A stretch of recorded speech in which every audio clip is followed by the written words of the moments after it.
भक्तगणों, दुर्गा सप्तशती के पाठ का 13वां अध्याय में सूरत और वैश्य को देवी का वरदान।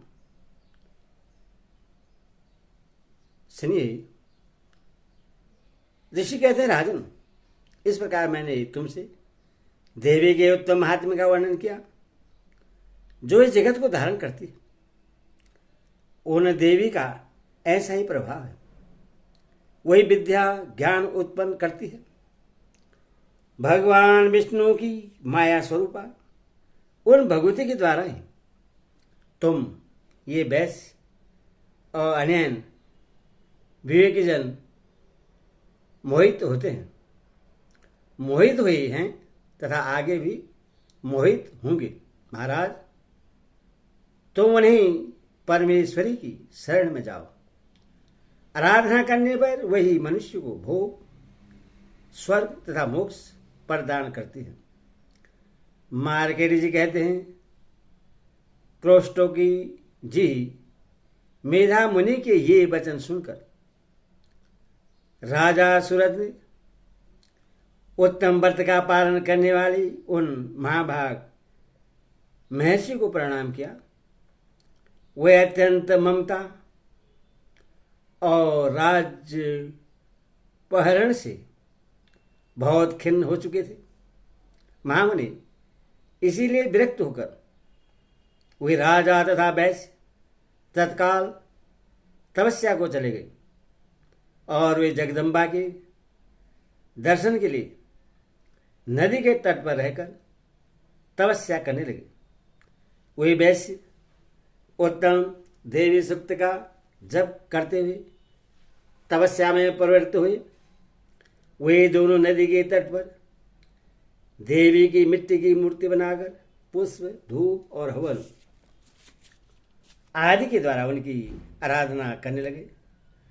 उन्होंने पहले तो आहार को धीरे धीरे कम किया, फिर बिल्कुल निराहार रहकर देवी में ही मन लगाए एकाग्रता पूर्वक उनका चिंतन आरंभ किया।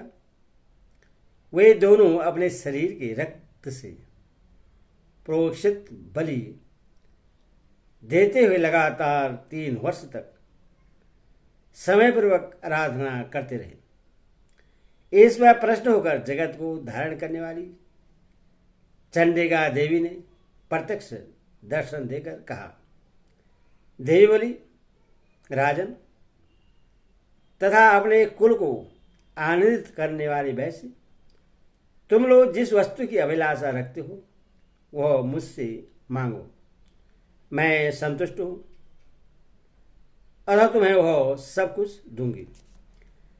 मार्केट जी कहते हैं, तब राजा ने दूसरे जन्म में नष्ट न होने वाला राज्य मांगा तथा इस जन्म में भी शत्रुओं की सेना को बलपूर्वक नष्ट करके पुनः अपना राज्य प्राप्त कर लेने का वरदान मांगा।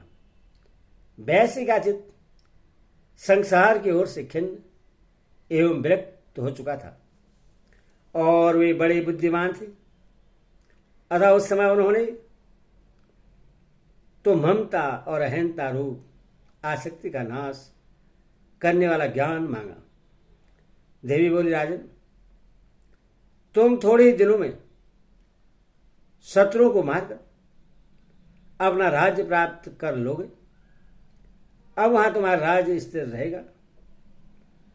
फिर मृत्यु के पश्चात तुम भगवान विवस्वान सूर्य के अंश से जन्म लेकर इस पृथ्वी पर श्रावणी मनु के नाम से विख्यात हो गए।